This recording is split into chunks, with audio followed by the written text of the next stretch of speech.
স্বাগত বাংলাদেশ এখনই আপনাদের সাথে আছি আমি কাজী মহু। আমার সাথে কথা বলতে স্টুডিওতে আছেন পরিপ্রেক্ষিতে নির্বাহী পরিচালক সৈয়দ বোরহান কবির এবং সাপ্তাহিকের সম্পাদক গোলাম মুর্তজা। আপনাদের দুজনকেই স্বাগত জানাচ্ছি।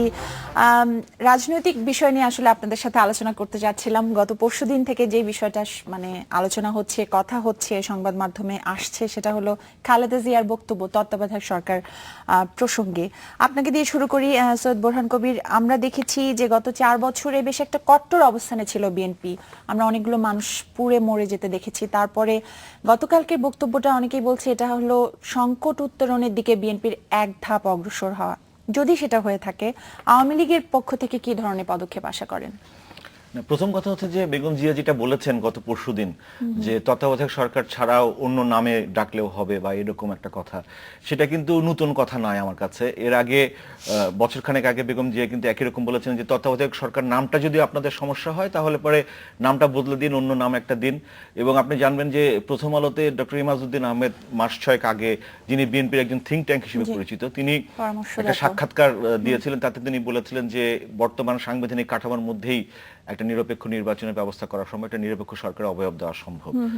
তো এগুলো নিয়ে বিএনপিতে বিভিন্ন সময় বিভিন্ন চর্চা হচ্ছিল, মত পার্থক্য ছিল, কিন্তু খালেদা যে এখন এটা বলেছেন, আমার মনে হয় যে এটা দুটো দৃষ্টিভঙ্গি আছে। একটা হলো যে তার দলের ভিতর যে আভ্যন্তরীণ বিষয়গুলো, সেই বিষয়গুলো থেকে সবাইকে চাঙ্গা করার মনোভাব। আর আরেকটা জিনিস হলো যে ভোটার তালিকা তৈরি হচ্ছে এবং বিভিন্নভাবে নির্বাচন, মধ্যবর্তী নির্বাচনের বিভিন্ন গুঞ্জন পল্লবিত হচ্ছে। একটু ইন্টারাপ্ট করি, আগের অবস্থান থেকে সরে এসেছেন কিনা খালেদা জিয়া, আপনার কি মনে হয়? খালেদা জিয়া তো প্রতি মুহূর্তে তার অবস্থান থেকে সরে এসেছেন এবং অবস্থান থেকে সরে আসাটা কতটুকু সময়োপযোগী সেটা হলো বিষয়।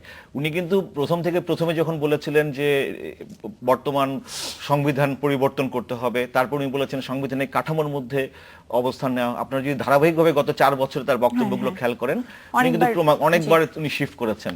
কিন্তু মূল কথাটা হলো যে আপনি শীতে এসে যদি বর্ষার গান গান, সেটা তো হবে না। আপনাকে যখন নির্বাচন হলো 15 জানুয়ারি, যে নির্বাচনের আগে যখন দুই দলের সমন্বয়ে একটা তত্ত্বাবধায়ক সরকার, 5 জানুয়ারি নির্বাচনের আগে যখন একটা দুই দলের সমন্বয়ে একটা তত্ত্বাবধায়ক সরকারের পরিকাঠামো ঘোষণা দিলেন মাননীয় প্রধানমন্ত্রী, তখন যদি বেগম খালেদা জিয়া এটা নিয়ে নেগোশিয়েট করতেন, এবং আপনি দেখবেন যে তারানকো যখন বাংলাদেশ সফর করেছিলেন, তারানকোর কিন্তু মূল এটা ছিল সাংবিধানিক কাঠামোর মধ্যে থেকে একটা অন্তর্বর্তীকালীন ব্যবস্থা তৈরি করা, কিন্তু সেটা তখন হয়নি। এখন তারপরে উনি 96 সালের 2009 পরে যে আন্দোলনগুলো করলেন, সেই আন্দোলনগুলোর বেনিফিট বা কি কার ঘরে উঠেছে সেটা বেগম খালেদা জিয়া ভালো জানেন।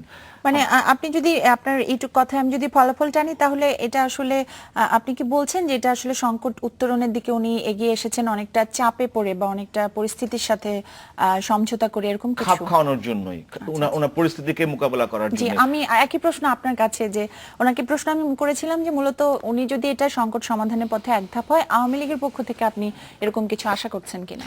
হ্যাঁ, আপনি শুরুতে যেটা বললেন যেটা খালেদা জিয়ার অবস্থানের পরিবর্তন কিনা, দেখেন খালেদা জিয়ার অবস্থানের পরিবর্তন, এটি এক কথায় যদি পরিবর্তন বলি তাহলে খুব পরিষ্কার হয় না জিনিসটা। আসলে এটা একটা পরিবর্তন কি, বেগম খালেদা জিয়া ইতিহাসের পুনরাবৃত্তি ঘটাতে চেয়েছিলেন। পুনরাবৃত্তিটা কি, 96 সালে আন্দোলন করে বেগম খালেদা জিয়াকে তত্ত্বাবধায়ক ব্যবস্থায় বাধ্য করা হয়েছিল। একই রকম ভাবে বেগম খালেদা জিয়া বা বিএনপি চিন্তা করেছিল যে আন্দোলন করে আওয়ামী লীগকে বাধ্য করা হবে তত্ত্বাবধায়ক সরকার দিতে, এবং যেহেতু আন্দোলন করে আওয়ামী লীগ সফল হয়েছিল, বিএনপিও মনে করেছিল যে আন্দোলন করে আমরাও সফল হব। তো সেই আন্দোলন তো হলো, গাছ কাটা হলো, 600 স্কুল পোড়ানো হলো, পরবর্তীতে পেট্রোল বোমায় মানুষ পোড়ানো হলো। এর প্রেক্ষিতে বিএনপি যতই বলুক যে আমরা করিনি, পুরোটা বিএনপি হয়তো করেনি, কিন্তু যেহেতু আপনি আন্দোলন করেছেন সেই কারণে পুরো দায়টা আপনাকে নিতে হয়েছে। দেশের যে কোনো মানুষের সঙ্গে আপনি কথা বলতে গেলে দেখবেন যে সেই দায়টা তার নিতে হয়েছে। তো এরকম একটি জায়গায় এসে এখন খালেদা জিয়ার যে উপলব্ধি যে তত্ত্বাবধায়ক সরকার, তত্ত্বাবধায়ক নামে ডাকার দরকার নেই, অন্য কোনো নামে হলেও হবে। অবস্থান পরিবর্তন হচ্ছে সেই বাধ্য করার যে জায়গা, ইতিহাসের পুনরাবৃত্তি ঘটানোর যে চেষ্টা, সেই জায়গা থেকে তার অবস্থান পরিবর্তন। কিন্তু নিরপেক্ষ সরকার বা তত্ত্বাবধায়ক সরকার কেন্দ্রিক যে যাবি, আমার বিশ্লেষণ আমি যতটুকু বুঝি এই জায়গাটিতে কিন্তু খালেদা জিয়ার বা বিএনপির অবস্থানের কোনো পরিবর্তন হয়নি। পরিবর্তন হয়নি তার কারণ হচ্ছে আপনি কি বলছেন তত্ত্বাবধায়ক সরকার মানেটা কি? মানেটা হচ্ছে দলীয় লোকজন ছাড়া অন্যরা একদম সরাসরি দলীয় যারা তাদেরকে বাদ দিয়ে কয়েকজনের সমন্বয়ে যে সরকার ব্যবস্থা সেটা। এখন আপনি যদি এর নাম নিরপেক্ষ দেন, আপনার নাম যদি এক্স ওয়াই জেড ক খ গ দেন যে কোনো নামই দেন না কেন, এটা আসলে এখনো পরিষ্কার না। আমার একটু থামাতে হচ্ছে, আমি একটা ছোট্ট বিরতিতে যাব, তারপর যেটা শুনবো। আজকে সুরঞ্জিত সেনগুপ্ত বলেছেন যে আপনার অবস্থান স্পষ্ট করুন, খালেদা জিয়াকে বলেছেন যে তত্ত্বাবধায়ক সরকার প্রসঙ্গে। আমি এই বিষয়ে আপনাদের কাছে শুনবো। আমার ছোট্ট একটা বিরতি নিয়ে আসতে হবে, একটা বিরতি নিচ্ছি, 40 সেকেন্ড পরই ফিরছি আবার।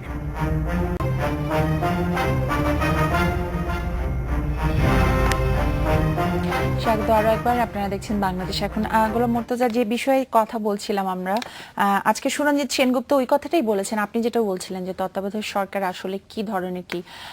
খালেদা জিয়ার অবস্থানটা গত 4 বছরে খুব স্পষ্ট করে কি ধরতে পেরেছেন কিনা যে উনি আসলে এই প্রসঙ্গে উনি কি চান? না, এই প্রসঙ্গে উনি কি চান, সুরঞ্জিত সেনগুপ্ত যে কথাটি বলেছেন আমার কথার বিষয়টা সেই জায়গাতেই যাচ্ছিল, হয়তো বা বোরহান ভাইরও তাই যাবে। সেটি হচ্ছে যে বিএনপির কাছে তত্ত্বাবধায়ক সরকারের ওই যে টার্ম যেটা আছে আমাদের এখানে বা ছিল যেটা, সেই বিষয়টি মানুষের কাছে মোটামুটি ভাবে পরিষ্কার যে তত্ত্বাবধায়ক সরকার কি। এখন বিএনপি যখন বলে যে তত্ত্বাবধায়ক সরকার দরকার নাই অন্য কোনো সরকার, তখন বিএনপি এটা সাধারণ মানুষের কাছে খুব পরিষ্কার করে বোঝাতে পারে না যে এটা আসলে তাহলে কি। আর সুরঞ্জিত সেনগুপ্তর কথা যেটা বলছেন, এটি আসলে খালেদা জিয়া কি বোঝাতে চাইছেন সেটা আমি, আপনি, বোরহান ভাই বা সুরঞ্জিত সেনগুপ্ত বা অন্যরা সবাই সেটা বুঝতে পারছে। এখন আপনি যখন রাজনৈতিক জায়গাতে থাকবেন তখন ওইটা আমি বুঝতে চাইবো না, সেই কারণে বলছেন যে আপনি পরিষ্কার করেন। খালেদা জিয়া কি বলছেন? খালেদা জিয়া বলছেন সরাসরি আওয়ামী লীগ সরকারের অধীনে নয় এরকম একটি নির্বাচন, এই তো খালেদা জিয়া বোঝাতে চাইছেন। সুতরাং সুরঞ্জিত সেনগুপ্ত বা অন্যরা কেউ বিষয়টি বুঝতে পারছেন না, মোটেই তা নয়। এখন এই জায়গাটিতে আমি মনে করি পরের অংশে এসে যেটা কথাটা বলতে চাই, এই তত্ত্বাবধায়ক বা নিরপেক্ষ এই জায়গাটি নয়, আমি মনে করি যে আমাদের আলোচনাটা হওয়া দরকার, আমাদের একটা সুষ্ঠু সুন্দর গ্রহণযোগ্য নির্বাচন হতে পারে এরকম একটি নির্বাচনী ব্যবস্থা কি করে তৈরি করা যায় সেটা নিয়ে মূলত আলোচনা করা দরকার। একটু শুনতে চাই আপনাদের কাছে, যেহেতু এই প্রসঙ্গটা আনলেন। পরবর্তী প্রসঙ্গে আসবো। হ্যাঁ, এখনই আপনি বলেন যে এখন থেকে আলোচনাটা আসলে শুরু হওয়া উচিত, যেটা আসলে 5 জানুয়ারি নির্বাচনের আগে মাননীয় প্রধানমন্ত্রী বলেছিলেন যে আমরা পরে আলোচনায় বসতে পারি, আবার এখন থেকেই শুরু হওয়া উচিত কিনা আলোচনাটা। তার আগে আমি একটু বলি যে যেটা মুর্তজা ভাই বললেন যে তত্ত্বাবধায়ক সরকারের যেটা বেগম খালেদা জিয়ার যেটা আকাঙ্ক্ষা ছিল যে রিপিট ব্যাক করা, যে ঘটনাটা তার ক্ষেত্রে ঘটেছিল তার পুনরাবৃত্তি করা। কিন্তু আপনি জানেন যে কার্ল মার্কস একটা কথা বলেছেন যে ইতিহাসে কোনো ঘটনা পুনরাবৃত্তি হয় না, যদি হয় তাহলে কোনো ট্র্যাজেডি আকারে হয়, যদি তারপরেটা হবে কমেডি আকারে। তো বেগম খালেদা জিয়া একটা কমেডির শিকার হয়েছেন। তত্ত্বাবধায়ক সরকারের দাবিতে 2 বার সরকারের পতন হয়েছে। একটা আপনি জানেন যে 90 সালে এরশাদ সাহেবের পতন হয়েছে, নির্দলীয় নিরপেক্ষ তত্ত্বাবধায়ক সরকারের দাবিতে একটা আন্দোলন করা হয়েছে। সেই আন্দোলনটা প্রেক্ষিত ছিল, যৌক্তিকতা ছিল। 96-তে যে আন্দোলনটা হয়েছিল তার আগে কিন্তু প্রেক্ষাপট তৈরি হয়েছিল, মাগুরা নির্বাচন, মিরপুরের উপনির্বাচন, এবং প্রমাণিত হয়েছিল যে একটা দলীয় সরকারের অধীনে নির্বাচন সম্ভব নয়। তারপরে যখন আওয়ামী লীগ আবার 2005-এ যে আন্দোলনগুলো, তখন আপনি জানেন যে প্রধান বিচারপতির বয়স বৃদ্ধি, সংবিধান সংশোধন করে একজন ব্যক্তির জন্য সংবিধান সংশোধন করে তার বয়স বৃদ্ধি করা হয়েছে, এবং 1.5 কোটি ভোটার তালিকা 1.5 কোটি ভুয়া ভোটার, এগুলো একটা প্রেক্ষিত তৈরি করেছিল যে তত্ত্বাবধায়ক সরকারের দাবিতে একটা আন্দোলনের। সেরকম একটা প্রেক্ষিত তৈরি না করে যখন আমরা দেখলাম যে নির্বাচন এলো, নির্বাচনের আগে 5টা সিটি কর্পোরেশন, 5টা না 6টা সিটি কর্পোরেশন নির্বাচন হলো, এবং প্রত্যেকটাতে বিএনপি জয়ী হলেন। তারপরে যখন বিএনপি বললো যে এটা সম্ভব না, এই সরকারের অধীনে নির্বাচন হলো, তারপরে একতরফা একটা নির্বাচন হলো। আপনি যেটা বললেন আলোচনা, আমি মনে করি শুধু নির্বাচন কেন্দ্রিক আলোচনা না, আলোচনাটা একটা সামগ্রিক ঐক্যমতের। আপনি দেখেন যে কদিন আগে অক্সফোর্ড ইউনিয়নে শশী থারুর একটা বক্তব্য দিলেন। এখন আমরা দেখলাম যে নরেন্দ্র মোদী এবং কংগ্রেস এবং বিজেপির সম্পর্ক আমরা সবাই জানি, এবং শশী থারুরকে ব্যক্তিগতভাবে আক্রমণ করা হয়েছিল। সেই শশী থারুরের বক্তব্যকে মোদী সমর্থন দিলেন এবং বললেন যে ভারতীয় জনতার মুখপাত্র হিসেবে তিনি কথাটা বলেছেন। তো রাজনীতিতে আমাদের মৌলিক বিষয়গুলোতে একমত হতে হবে। আমাদের জাতির পিতা প্রশ্নে আমাদের ঐক্যমত আসতে হবে। 15ই আগস্টে আমাদের শোক দিবস পালন করব জি, না কেক এগুলো কাটবো। অবশ্যই এগুলো একটু দূরের মনে হচ্ছে। আমি একটু নির্বাচন প্রসঙ্গটাতে থাকি, আমি একটা বিরতিতে যাব। তার আগে প্রশ্নটা আপনাদের কাছে দিতে চাই, সেটা হলো যে আমরা 5 জনের নির্বাচনের আগে শুনেছিলাম যে মাননীয় প্রধানমন্ত্রী বলেছিলেন এমন একটা সরকার ব্যবস্থা বা যে সরকারের অধীনে আওয়ামী লীগেরও প্রতিনিধি থাকবে, বিএনপি থেকেও থাকবে, এমনকি মন্ত্রী পরিষদেও উনি বলেছিলেন। তখন খালেদা জিয়া সেটা অবশ্যই রাজি হননি।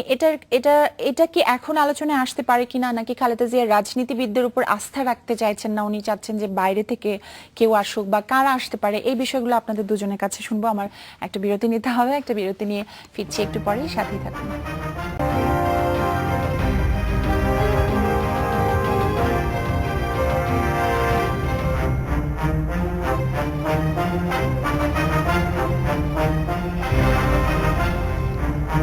স্বাগত আরো একবার, আপনারা দেখছেন বাংলাদেশ এখন। আমি বিরতির আগে যেটা জানতে চেয়েছিলাম গোলাম মুর্তজা আপনাদের কাছে, যে মাননীয় প্রধানমন্ত্রী যে প্রস্তাব দিয়েছিলেন 5 জনের নির্বাচনের আগে, সেটা তখন বিএনপি চেয়ারপারসন মানেননি যথাযথভাবে। এখন প্রশ্নটা আসছে যে উনি দল নিরপেক্ষ ব্যক্তিদের নিয়ে যদি সরকার করতে চান, নির্বাচনকালীন সরকার, সেক্ষেত্রে উনি আসলে কি কারণে, কি আপনার কি মনে হয় যে উনি রাজনৈতিক ব্যক্তিদের উপর ভরসা রাখতে পারছেন না, না কি এটা থেকে কি না দেখেন, বিএনপি একটা সংকটে আছে, যেহেতু বিএনপি হচ্ছে আওয়ামী লীগ যে রাজনৈতিক দল, আওয়ামী লীগ হচ্ছে মাঠ পর্যায় থেকে উঠে আসা সংগ্রাম করতে করতে তৈরি হয় একটা রাজনৈতিক দল।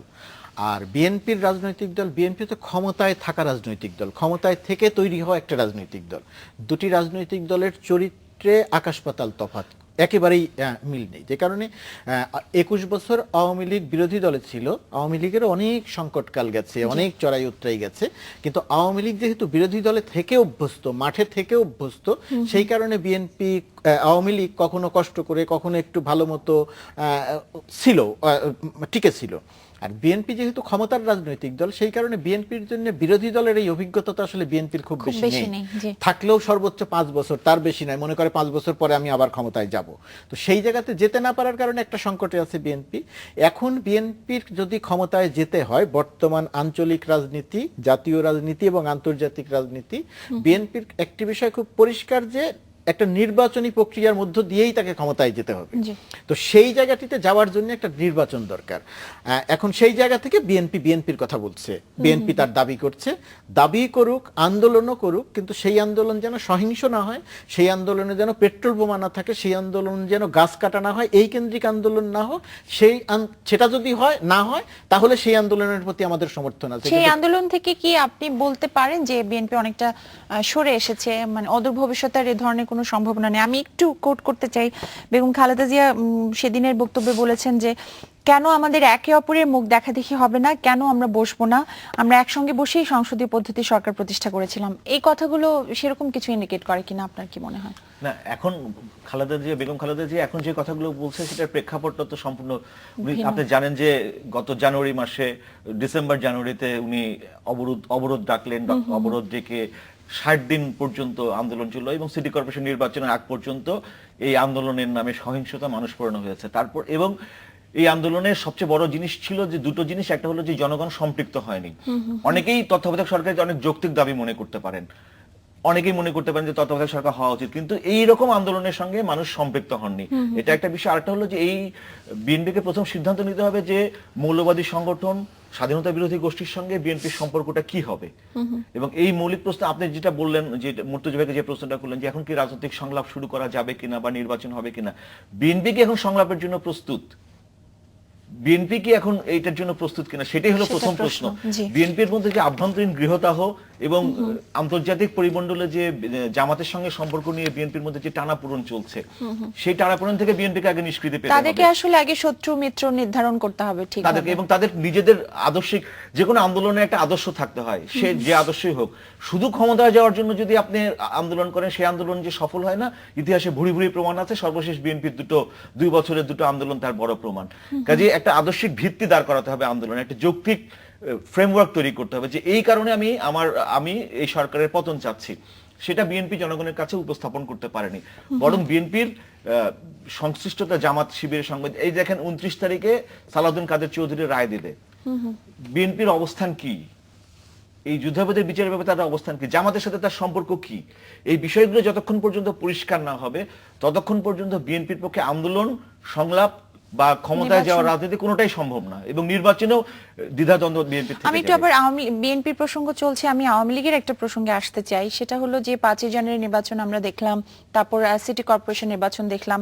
এই দুটো নির্বাচন দেখে আপনাদের কি মনে হয় যে এই আওয়ামী লীগ সরকারের অধীনে আসলেই সুষ্ঠু এবং নিরপেক্ষ নির্বাচন সম্ভব কিনা? উত্তরটা আমি একটা বিরতি থেকে এসে নিব। ছোট্ট একটা বিরতি নিয়ে ফিরছি একটু পরে, সাথে থাকুন।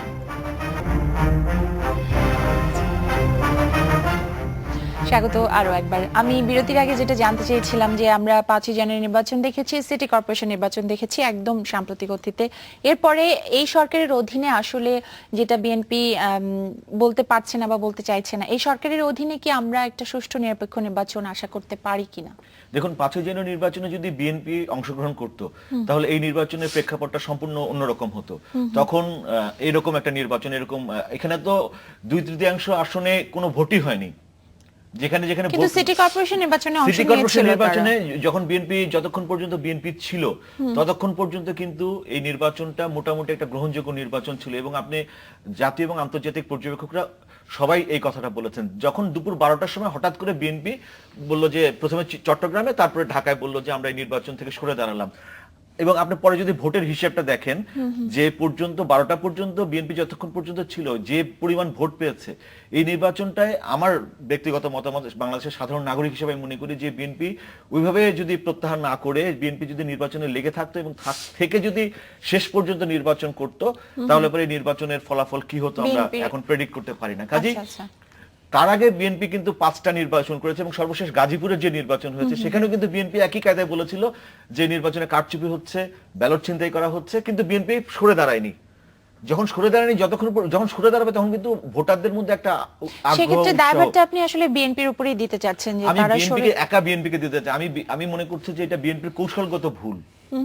আমি বিএনপি কোনো দায়ভার দিতে চাই। আমি মনে করছি যে বিএনপির যে গত 1/11 পর থেকে বিএনপির যে ক্রমাগত রাজনৈতিক ভুল সিদ্ধান্তের কারণে দলটার যে বিপর্যয় হচ্ছে, তার আরেকটা ভুল কৌশল হলো। আমি আবারও ওনাকে আসলে আমি আওয়ামী লীগ প্রশ্নটা করেছিলাম, আপনার কাছেও জানতে চাই যে আওয়ামী লীগের কাছে আপনি এরকম প্রত্যাশা করতে পারেন কিনা যে একটা সুষ্ঠু নিরপেক্ষ নির্বাচন সামনে? সুষ্ঠু নিরপেক্ষ নির্বাচন সম্ভব কি সম্ভব না সেটার কিছু মানদণ্ড আছে। সেই মানদণ্ডের মধ্যে আপনি যেটা বলেছেন যে 5 জানুয়ারির নির্বাচন একটা মানদণ্ড। 5 জানুয়ারি যে একটা সুষ্ঠু নিরপেক্ষ নির্বাচন সামনে, সুষ্ঠু নিরপেক্ষ নির্বাচন সম্ভব কি সম্ভব না সেটার কিছু মানদণ্ড আছে। সেই মানদণ্ডের মধ্যে আপনি যেটা বলেছেন যে 5 জানুয়ারির নির্বাচন একটা মানদণ্ড। 5 জানুয়ারির নির্বাচন নিয়ে যে কথাটি বলা হয়, নির্বাচন তো এখানে সরাসরি ভাবে সরকার করে না, নির্বাচন করে নির্বাচন কমিশন। কিন্তু আওয়ামী লীগের একজন উপদেষ্টা এইচ টি ইমামের বক্তব্যের পরে তখন বোঝা গিয়েছিল যে নির্বাচন আসলে নির্বাচন কমিশন করেনি, নির্বাচন আওয়ামী লীগই করেছিল। আমি এইচ টি ইমামের বক্তব্যের প্রেক্ষিতে বলছি। তো আর নির্বাচনে বিএনপি অংশ নেয়নি। বিএনপি বা একটি রাজনৈতিক দল অংশ নিল কি না নিল তার উপর একটি সুষ্ঠু গ্রহণযোগ্য নির্বাচনের কোনো কিছু নির্ভর করা উচিত নয়। নির্বাচন কমিশন করবে, এবং সেই নির্বাচনে নির্বাচন যেভাবে হওয়ার কথা সেভাবেই হবে। আমি নির্বাচনে অংশ নিয়েছিলাম, আমি সরে গেলাম, বোরহান কবির থাকলেন, বোরহান ভাই থাকলেন, বোরহান ভাই থাকবেন, নির্বাচন যেরকম হওয়ার কথা সেরকমই হবে। কিন্তু বাংলাদেশে এই 5 জানুয়ারির নির্বাচন এবং সিটি কর্পোরেশনের নির্বাচনে সেই ঐতিহ্যটা তৈরি করতে পারেনি। না পারার ক্ষেত্রে একটা বড় কারণ হচ্ছে নির্বাচন ব্যবস্থা বলতে আমাদের এখানে যে কিছু একটা আছে সেই বিষয়টি আর দৃশ্যমান নয়। দৃশ্যমান আমি একটু উদাহরণ দিয়ে বলি। দেখেন, 5 জানুয়ারির নির্বাচন, ভোটার কেন কম আসলো? ভোটার কম আসার কারণ বিএনপির মতো বড় রাজনৈতিক দল অংশ নিল না। ভোটার কেন কম আসলো? নির্বাচন প্রতিহত করার জন্য এক ধরনের আন্দোলন হলো, সহিংসতা হলো, স্বাভাবিক কারণে ভোটার কম আসলো। নির্বাচন কমিশনের এখানে করা দরকার ছিল কি? নির্বাচন কমিশনের এখানে ওই চিত্রটাই দেখানো দরকার ছিল যে হ্যাঁ, যেহেতু এর প্রতিরোধ ছিল, যেহেতু বিএনপি নির্বাচনে অংশ নেয়নি সেই কারণে ভোট কম পেয়েছে। কিন্তু নির্বাচন কমিশন কি করলো? সেই সামরিক সরকারদের কায়দায়, সামরিক সরকারদের সময় নির্বাচন কমিশন যা করেছিল ঠিক একই কাজ এই নির্বাচন কমিশন করলো। যা ভোট পড়েনি তারা টেবিলে বসে সেই পরিমাণ ভোট দেখালো। বাংলাদেশের কোথাও 40% ভোট পড়েনি বা 38% ভোট পড়েনি। আমি একটু আপনাকে থামাতে চাইবো আপনার কথা প্রসঙ্গে যে নির্বাচন কমিশন আসলে কি করেছিল। এখন নির্বাচন কমিশন, সরকার, প্রশাসন যন্ত্র বা রাজনীতিবিদ যারা আছে তারা সবাই একই যদি থাকে, ভবিষ্যতে তারা এই ধরনের আচরণ করবে না, এটা আমরা কি কতটা আসলে ধরে নিতে পারবো? আমার ছোট্ট একটা বিরতি নিয়ে আপনার কাছে শুনতে হবে এটা। 1 মিনিটে একটা বিরতি নিয়ে ফিরছি, সাথেই থাকুন।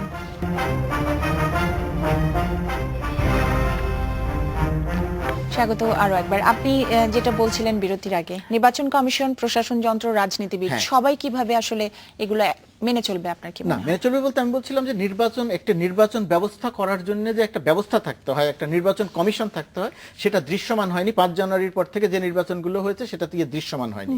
তো দৃশ্যমান না হওয়ার কারণে এখন যদি আপনি এক বাক্যে জবাব চান যে এই প্রক্রিয়ার মধ্য দিয়ে সুষ্ঠু নির্বাচন হতে পারে কিনা, 5 জানুয়ারির পরের যে 5 জানুয়ারি সহ যে নির্বাচনগুলো তা দিয়ে বলতে হবে যে না, এই প্রক্রিয়ার মধ্য দিয়ে সুষ্ঠু গ্রহণযোগ্য নির্বাচন হবে না। কারণ নির্বাচন কমিশন সেই যোগ্যতা, সেই গ্রহণযোগ্যতা একেবারে পুরোপুরিভাবে হারিয়েছে।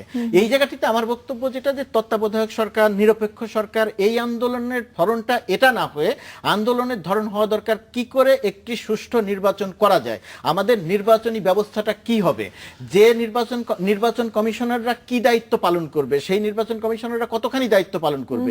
আমি যদি পছন্দের নির্বাচন কমিশনার নিয়োগ দেই, সেটা সার্চ কমিটি করি আর যাই করি, এবং সেই নির্বাচন কমিশন যদি 5% ভোটকে 40% দেখায়, তাহলে সেই নির্বাচন কমিশনের উপরে কোনোভাবেই আস্থা রাখা যায় না। এখানে আমি বিএনপির দাবির পক্ষে কথা বলছি না, আমি বলছি বাংলাদেশের একজন নাগরিক হিসেবে গণতান্ত্রিক অধিকারের জন্য বলছি, অবশ্যই ভোটের একটা অধিকার মানুষকে দিতে হবে। সরকার ক্ষমতায় কে আসবে, যে ভোট দিবে যাকে সে আসবে, কিন্তু আমার নাগরিক অধিকার লাগবে।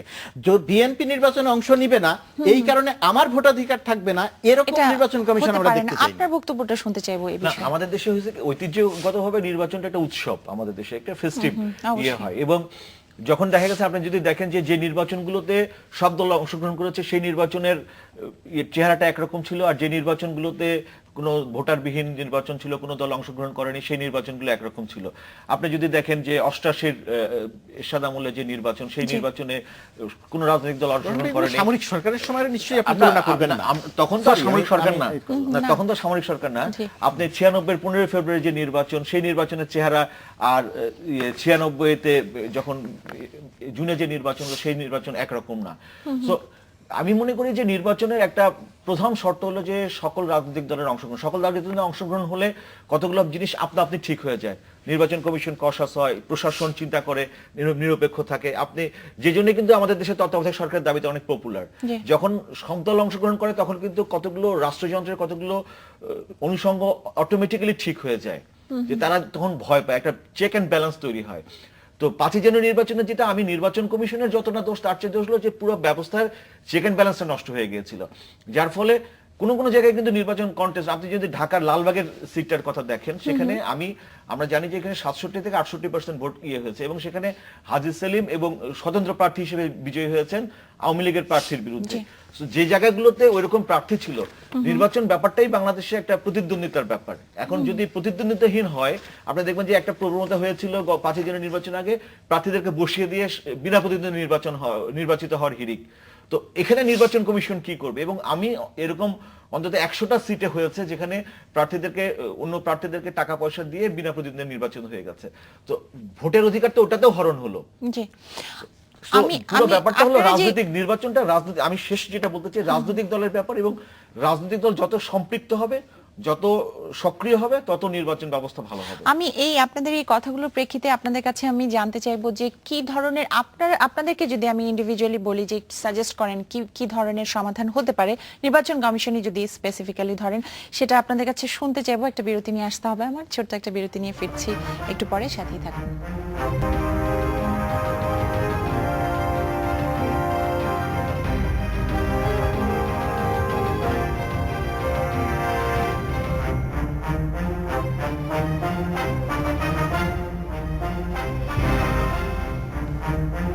স্বাগত আরো একবার। আপনারা দেখছেন বাংলাদেশ এখন। আমরা বিরতির আগে যেটা নিয়ে কথা বলছিলাম, আপনার কাছে জানতে চাইবো যে নির্বাচন কমিশন নিয়ে একটা বলছিলেন, আপনার একটা ক্ষোভই বলতে পারি আমি, শব্দ আসলে না, কাজ দেখে নির্বাচন কমিশনের প্রতি কোনো আস্থা নেই, তারা আস্থাহীনতা, নিজেরা আস্থা আস্থাহীনতা, গ্রহণযোগ্যতা পুরোটা নষ্ট করেছে। জি, শব্দটা পাচ্ছিলাম না। আপনি যদি এখন সাজেস্ট করেন যে একটা সামনে নির্বাচনের জন্য কি ধরনের নির্বাচন কমিশনার আপনি চান, বা নির্বাচন কমিশনকে কি হিসেবে দেখতে চান, কাদেরকে সেই জায়গাগুলোতে দেখতে চান, এইটা একটু শুনতে চাইবো। না, নির্বাচন কমিশনের খুব স্বাভাবিকভাবে এটা তো ব্যক্তির নাম ধরে বলা যাবে না, আমরা সেখানে যোগ্য, দক্ষ, সৎ এরকম মানুষ দেখতে চাই। একটা হতে পারে, উদাহরণ দিয়ে নিয়ে বলতে পারি যে এই নির্বাচন কমিশনের আগে যে নির্বাচন কমিশন ছিল, শামসুল হুদা সাহেবের যে নির্বাচন কমিশন, সেটি একটি আমাদের সামনে উদাহরণ হিসেবে থাকে। ওই নির্বাচন কমিশন ছবিযুক্ত ভোটার তালিকা করেছে। তার আগে যে বিএনপি জামাতের সময়ের যে 1.5 কোটি ভুয়া ভোটার করা হয়েছিল, তারা সেই ভোটারগুলো বাদ দিয়ে একটা গ্রহণযোগ্য ভোটার তালিকা করেছে। তো আমরা ওই নির্বাচন কমিশনটাকে আমরা যদি মাথায় রেখে নির্বাচন কমিশন সাজানোর চিন্তা করি, তাহলে এই জায়গাটিতে এক ধরনের ব্যাপার আসতে পারে। আর আমি যে নির্বাচনী ব্যবস্থার কথা যেটা বলছি, আসলে নির্বাচনী ব্যবস্থা যদি প্রশ্ন আসে এরকম যে তাহলে কিরকম নির্বাচন হতে পারে বা নির্বাচনী ব্যবস্থা বলতে কি, সেই সরকারের কাঠামোটা কি, এই জায়গাতে আসে যে বাংলাদেশ এখন যেভাবে চলছে, এত প্রতিকূলতার মধ্যেও আমাদের এক ধরনের অর্থনৈতিক উন্নয়ন হচ্ছে, অর্থনৈতিক একটা অগ্রগতি হচ্ছে, মানুষের জীবনযাপনের মান বাড়ছে। যদিও বৈষম্য খুব প্রকট, এটা অর্থনীতিবিদদের ব্যাখ্যা দেওয়ার বিষয়, আমি ওই জায়গাতে যাচ্ছি না। তো এই জায়গাটিতে আমরা যদি আমাদের উন্নয়নটাকে ধরে রাখতে চাই, আমরা যদি পৃথিবীর সঙ্গে তাল মিলিয়ে এগিয়ে যেতে চাই, তাহলে প্রধানত যে দরকার, আমাদের দুর্নীতিমুক্ত করা দরকার, আর রাজনৈতিক একটি স্থিতিশীলতা রাখা দরকার। বিএনপি যখন মনে করে, বিরোধী দল মনে করে যে আমি আন্দোলন করে সরকারকে ফেলে দিব, আর সরকার মনে করে যে বিএনপির উপরে বা বিরোধী দলের উপরে দমন পীড়ন চালিয়ে বিরোধী দলকে আমি আন্দোলন করার ক্ষমতা কমিয়ে দিব। বাস্তবতা হচ্ছে দমন পীড়ন করে কমানো যায়, আবার আন্দোলন করেও সরকারকে বিপদে ফেলা যায়, কিন্তু কোনোটাই আসলে স্থায়ী সমাধান নয়। স্থায়ী সমাধান হচ্ছে আপনি যখন দমন পীড়ন করবেন, দমন পীড়নের মধ্যে আস্তে আস্তে আস্তে আস্তে আমি দমন পীড়িত হতে হতে আবার এক সময় গিয়ে আন্দোলন করব। সেই আন্দোলনটি অবশ্যই কোনো অবস্থাতেই গণতান্ত্রিক যে আন্দোলনের কথা আমরা বলি, জনসম্পৃক্ত যে আন্দোলনের কথা বলি, সেটা হবে না, সেটা একটা সহিংস আন্দোলন হবে। সরকারের বা বিরোধী দলের এখন যেটা উচিত, যে কোনো ফরম্যাটে নির্বাচনী ব্যবস্থা নিয়ে আলোচনা করে একটা জায়গাতে আসা, এবং সেটা আমি মনে করি অবশ্যই আলোচনা করার সুযোগ আছে। নিরপেক্ষ মানুষ নেই এটা যেমন সত্যি, আবার গ্রহণযোগ্য মানুষ আছে বাংলাদেশে, এটাও সত্যি। জি, আপনার বক্তব্যটা এই বিষয়ে শুনতে চাই। নির্বাচন তো একটা সামগ্রিক বিষয়। এখানে একটা ইন্ডিভিজুয়াল শুধু নির্বাচন কমিশন বা শুধু প্রশাসন নির্বাচনকে প্রভাবিত করতে পারে বা নির্বাচনকে এফেক্ট করতে পারে, এটা আমি মনে করি না। আমি মনে করি যে রাজনৈতিক সংস্কৃতি নিয়ে একটা ইন্ডিভিজুয়াল শুধু নির্বাচন কমিশন বা শুধু প্রশাসন নির্বাচনকে প্রভাবিত করতে পারে বা নির্বাচনকে এফেক্ট করতে পারে, এটা আমি মনে করি না। আমি মনে করি যে রাজনৈতিক সংস্কৃতি নিয়ে একটা জাতীয় সংলাপ হতে পারে, যেখানে শুধু নির্বাচন না, আমরা যেটা মুর্তজা ভাই বললেন যে আমাদের যে অর্থনৈতিক চাকা যেখানে সচল থাকে, যেন রাজনৈতিক কর্মসূচি যেন কখনো অর্থনীতিকে বিঘ্নিত করতে না পারে। আপনি জানেন যে আমাদের বাংলাদেশে বিপুল সম্ভাবনার সৃষ্টি হয়েছে বিভিন্ন ক্ষেত্রে, কৃষিতে, শিল্পে, সব জায়গায়। সেই জায়গাগুলোকে কিভাবে অগ্রগতিতে সামিল রাখা যায়, অগ্রগতির ধারা অব্যাহত রাখা যায়, সেটা নিয়ে আমাদের রাজনৈতিক একটা ঐক্যমত্য, রাজনৈতিক একটা একটা একটা জাতীয় ঐক্যমত্য হতে পারে, যে জায়গাটাতে নির্বাচন অবশ্যই একটা ফ্যাক্টর থাকবে, কিন্তু নির্বাচন মুখ্য বিষয় থাকবে না। বাংলাদেশ এখন এমন একটা জায়গায় পৌঁছে গেছে যে যেখানে আগে যেটা রাজনীতি অর্থনীতিকে নিয়ন্ত্রণ করতে, এখন কিন্তু অর্থনীতি রাজনীতিকে নিয়ন্ত্রণ করছে। কাজেই আমাদেরকে মনে রাখতে হবে যে আমাদের বাংলাদেশ যে এগিয়ে যাওয়ার পথযাত্রা, সেই পথযাত্রায় রাজনীতি যেন সহায়ক হয়, রাজনীতি যেন প্রতিবন্ধক না হয়, সেই প্রেক্ষাপটে এমন একটা পরিবেশ তৈরি করতে হবে যে পরিবেশটা সবার জন্যই সহায়ক হবে। আপনি কি মনে হয় যে আপনার মনে হয় যে সেই রকম পরিস্থিতি বা সেরকম অবস্থা এখন আমাদের দেশের রাজনীতিবিদরা তৈরি করতে পেরেছে, যে এরকম একটা সমঝোতার মতো অবস্থা? আমি তো মনে করি যে রাজনৈতিক পরিবেশ যেটা 5 জানুয়ারি পর্যন্ত যে অবস্থা ছিল, সেই সহিংসতা ছিল, সেখান থেকে একটা তো ইতিবাচক দিক যে বিএনপি বুঝতে পেরেছে যে এই সহিংসতার পথে গিয়ে সরকার পরিবর্তন করা যাবে না, বা এই সহিংসতা জনগণ পছন্দ করছে না। সরকার পরিবর্তনের কথা আমি বাদে দিলাম, জনগণ এই সহিংসতার পছন্দ করছে না, এই রিয়েলাইজেশনটা তো বিএনপির মধ্যে হয়েছে। এবং আপনি দেখবেন যে তারপর থেকে এই 6 মাসে কিন্তু কেউ হরতাল বা ওই ধরনের সহিংস কর্মসূচি দিচ্ছে না। সেম টাইম আওয়ামী লীগের মধ্যে একটা হয়েছে যে দেশ পরিচালনা করার ক্ষেত্রে দুর্নীতিমুক্ত সুশাসন, এগুলো ব্যাপারে প্রায়োরিটি দিতে হবে, অগ্রগতি দিতে হবে। এবং আপনি দেখবেন যে কিছু কিছু সিগন্যাল আমরা দেখছি। কাজেই দুই পক্ষকেই এই জায়গায় জনগণ হলো সবকিছুর উপরে, এবং জনগণই কিন্তু সার্বভৌম ক্ষমতার মালিক, জনগণই হলো চালিকা শক্তি। কাজে জনগণের হৃদস্পন্দন যত তাড়াতাড়ি রাজনীতিবিদরা অনুভব করতে পারবে, তত রাজনৈতিক সংকটের দ্রুত সমাধান হবে। সাধারণত বলা হয়ে থাকে যে এরকম পরিস্থিতিতে সরকারের যে দল থাকে তাদের দায়িত্বটা একটু বেশি। আওয়ামী লীগের পক্ষ থেকে এই ধরনের কোনো উদ্যোগ আশা করছেন কিনা, যেটা আসলে বিএনপি চেয়ারপারসন যে বক্তব্যটা দিয়েছেন সেটাকে আরেকটু সামনে এগিয়ে নিতে সাহায্য করবে? আশা করা এক জিনিস, আর বাস্তবতা আরেক জিনিস। আশা অবশ্যই করি যে একটা সুষ্ঠু পরিবেশের মধ্যে দিয়ে আলোচনা করে সমস্যার সমাধান হবে, সেটা নিশ্চয়ই আশা করি, সব মানুষ আশা করে।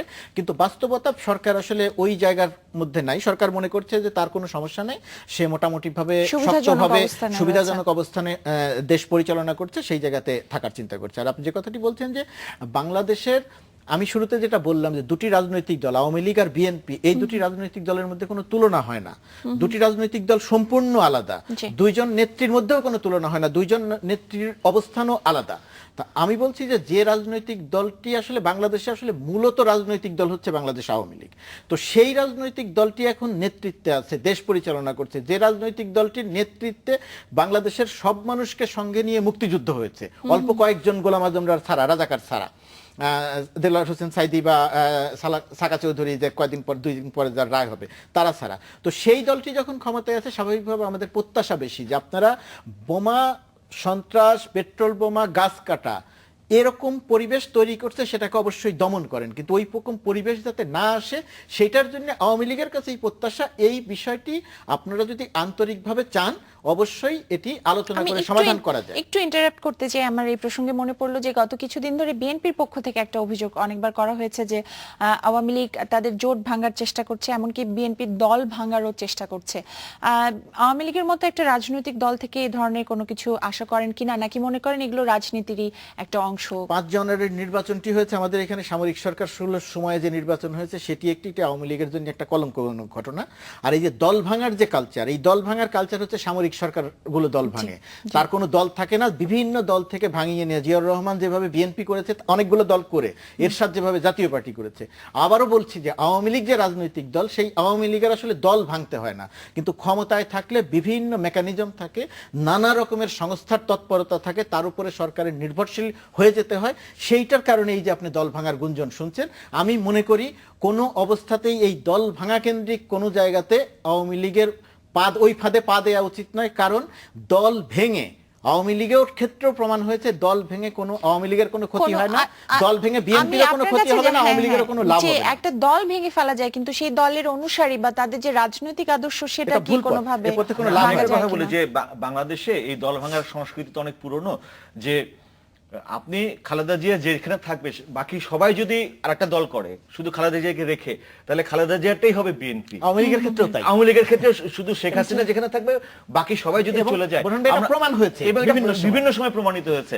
আর দল ভাঙার ব্যাপারটা সৈয়দ আশরাফ সাহেব একটা প্রেস কনফারেন্সে স্পষ্ট করেছেন যে আওয়ামী লীগ এই কালচার করে না, এবং আমরা সৈয়দ আশরাফের কথা বিশ্বাস করতে চাই, এবং আমরা মনে করি যে আওয়ামী লীগ একটা গণতান্ত্রিক রাজনৈতিক দল, এবং গণতান্ত্রিক রাজনৈতিক দল হিসেবে অন্য দল ভাঙা বা ইয়ে ক্ষেত্রে। কিন্তু আবার এটাও সত্যি যে বিভিন্ন রাজনৈতিক ইস্যুতে 1/11-এর যে ঘাত প্রতিঘাতে বিএনপির মধ্যে যে টানে পড়েন, সেটা কিন্তু এখনো রয়ে গেছে। এবং আপনি দেখেছেন যে কদিন আগে দেখলাম আমি সংবাদপত্রে যে বিকল্প ধারা এবং এলডিপির বিএনপিতে একীভূত হওয়ার কথা ছিল, আরো বড় করার একটা চেষ্টার কথা, কিন্তু তারা বলেছেন না আমরা একীভূত হব না। এবং আপনি জানেন যে জিয়াউর রহমান সাহেব, বিএনপি প্রতিষ্ঠাতা জিয়াউর রহমান সাহেবের একটা স্মরণে একটা অনুষ্ঠানে বেগম জিয়ার উপস্থিতিতে বি চৌধুরী সাহেব বিএনপির অনেক সমালোচনা করেছেন। তো এগুলো আসলে একটা রাজনৈতিক দল যখন একটা রাজনৈতিক দলের সংকট দেখা দেয়, তখন বহুমাত্রিক সংকট দেখা দেয়। আপনি দেখেছেন 75-এর 15ই আগস্টের পর আওয়ামী লীগের মধ্যে এরকম বহুমাত্রিক সংকট দেখা দিয়েছিল। কাজেই আমি মনে করি না যে আওয়ামী লীগের এখন এরকম কোন পরিস্থিতি হয়েছে যে আওয়ামী লীগ বিএনপিকে ভাঙতে যাবে, বা বিএনপি এত বড় আওয়ামী লীগের পীড়ার কারণ হয়েছে যে ভাঙতে যাবে। কিন্তু আমি মনে করি যে রাজনৈতিক দলগুলোর, আমাদের গণতান্ত্রিক ধারাকে যদি আমরা সুসংহত করতে চাই, তাহলে শক্তিশালী রাজনৈতিক দল দরকার। এবং শক্তিশালী রাজনৈতিক দল একটি না, অনেকগুলো শক্তিশালী রাজনৈতিক দল। এবং আমরা যেটা করেছি যে দ্বিদলীয় গণতন্ত্রের ব্যবস্থা, যেটা ব্রিটেনে বা আমেরিকা যেটা চালু, সেটা যদি আমরা করতে চাই, তাহলে পরে একাধিক রাজনৈতিক দল লাগবে, এবং একাধিক এবং শক্তিশালী রাজনৈতিক দল লাগবে, জিহুজুর রাজনৈতিক দল না। যত শক্তিশালী রাজনৈতিক দল হবে, গণতন্ত্র তত শক্তিশালী হবে, এবং গণতন্ত্র যত বিকশিত হবে, তত মানুষের কল্যাণ হবে। একদমই অল্প সময় আছে, আপনার কাছ থেকে শেষ কিছু কথা শুনতে চাই। এই পুরো শেষ কথা, আমরা বাংলাদেশটা সুন্দরভাবে চলুক সেটা চাই, দেশের সব মানুষ চায়। সেটার জন্য একটা সুস্থ ধারার রাজনীতি লাগবে। দল ভাঙা, গৃহপালিত বিরোধী দল বানানো, ভোটারবিহীন নির্বাচন করে ক্ষমতায় থাকা, থাকা এবং ক্ষমতায় যাওয়া কেন্দ্রিক যে রাজনীতি, সেই জায়গা থেকে আমাদের রাজনীতিবিদদের বের হয়ে আসতে হবে। ওই ডক্টর ইউনূসের ওই কথা যে পথের বাধা সরিয়ে দিতে হবে মানুষের সামনে থেকে, তাহলে মানুষ দেশকে সামনের দিকে এগিয়ে নিয়ে যাবে। আর একটা প্রসঙ্গ এসেই যায় যে আসলে একটা দেশের মানুষ যেরকম তারাই আসলে রাজনীতিবিদ নির্বাচন করে, সেক্ষেত্রে সাধারণ মানুষ বা আমরা যারা ভোট দিয়ে রাজনীতিবিদ বা আমাদের জনপ্রতিনিধি নির্বাচন করি, তাদের আসলে কি ভূমিকা থাকা উচিত? তাদের আসলে ভূমিকা যেটা দরকার, যে তাকে ভোট দেওয়ার অধিকারটা তাকে দিতে হবে। সে কিন্তু গুরুত্বপূর্ণ সময়, আমাদের মানুষ অনেক ভুল করে বলা হয়, কিন্তু গুরুত্বপূর্ণ সময়ে কিন্তু বাংলাদেশের মানুষ কখনো ভুল করে নাই। তারা কিন্তু মুক্তিযুদ্ধের সময় কিন্তু তারা কোনো ভুল করে নাই, তারা কিন্তু বঙ্গবন্ধু শেখ মুজিবকেই ভোট দিয়েছে। আর আপনার কাছে শেষ প্রশ্ন, যে গণমাধ্যম আমরা সবসময় দেখি এগুলো বিষয়ে একটা ভালো ভূমিকা রেখে থাকে, এখন যে ভূমিকাটা দেখছেন সেটা কিরকম এবং কিরকম হওয়া উচিত? না, গণমাধ্যম তো সবসময় বিশেষ করে যে কোনো গণতান্ত্রিক আন্দোলনে, স্বৈরাচার বিরোধী আন্দোলনে এবং আমাদের মানুষের ভোটের অধিকার, সবকিছু অধিকারের রক্ষার ক্ষেত্রে গণমাধ্যম অবশ্যই গুরুত্বপূর্ণ ভূমিকা পালন করেছে। কিন্তু আমি মনে করি যে গণমাধ্যমের ভূমিকাটা আরো বেশি জনমুখী হওয়া উচিত। জনগণ কি ভাবছে, জনগণের অনুভূতিগুলো আরো বেশি প্রকাশ হওয়া উচিত। যে শুধু আমি বা গোলাম মুর্তজা কি বললাম, এর চেয়ে বেশি সাধারণ মানুষ কি ভাবছে, আসলে সাধারণ মানুষ কি রকম সরকার দেখতে চায়, কিভাবে দেশ পরিচালনা দেখতে চায়, সেটা অনেক ইম্পর্টেন্ট আমার মনে হয়। আমরাও সেরকমই কিছু আশা করছি। আপনাদের দুজনকে অনেক ধন্যবাদ আমার সাথে যোগ দেওয়ার জন্য। এই ছিল বাংলাদেশ এখনের আজকের আয়োজন। দেখা হবে আগামীকাল একই সময়। শুভরাত্রি।